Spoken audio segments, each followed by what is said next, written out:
gudoomiyahan cusub oo lagu magacaabo Maxamed Ismaaciil Cilmi Atore ayaa la doortay 5 bishan aynu ku jirno June 2010 iyadoo ay doorteen jaaliyadaha Soomaalida ku nool dalkan. Haddaba Maxamed Atore ayaa ololahani soo bilaabay 14 Maaj kadib markii madaxweyne Shariif Sheekh Axmed uu sheegay in gudoomiye jaaliyadeed loo baahan yahay.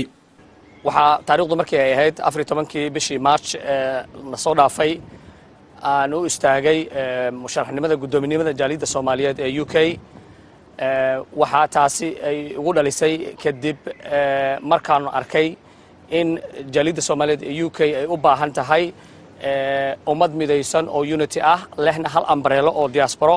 shantii bishii lixaad waxa la doortay dhammaan gudiyada Soomaaliyeed ee UK shirweyne isugu yimaadeen inaanu anigu ahay gudoomiyaha jaaliyadda Soomaaliyeed ee UK.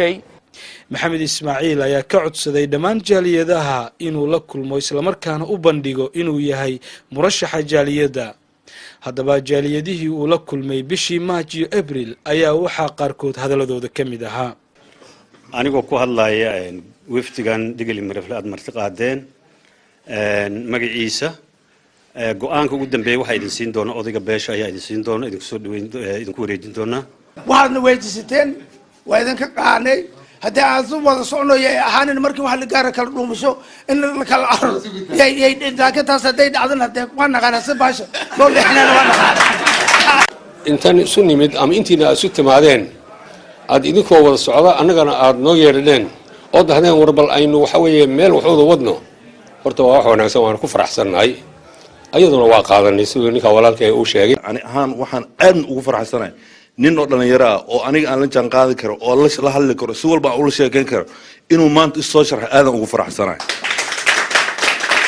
annagu wixii walaalaha iyaga ay qaateen waa inaan la qaadanay waanan ku ayadeena wixii ilaa meesha ugu dambeysana waa in la soo taabanayna.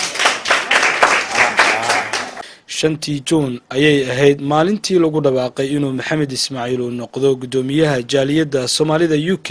waxa haddaba shir ay ku qabteen Hotel Hilton ee bartamaha London gudoomiyihii hore iyo waliba ku-xigeenadiisa Xasan Cilmi Kaarshe ay ku wareejiyeen Abashiq Abu Muthir iyo Ali Boolay oo soo diyaarin doona xafladda caleemasaarka gudoomiyaha cusub mudane Maxamed Ismaaciil Cilmi Atore oo lagu wado in dhawaan lagu qaban doono magaalada London taasoo ay ka soo qayb gali doonaan dhammaan Soomaalida ku nool dalkan Britain. Haddaba umuurtan ayaa waxay ku soo aadaysaa xilli wasiirka jaaliyadaha Soomaalida uu soo magacaabay gudoomiye.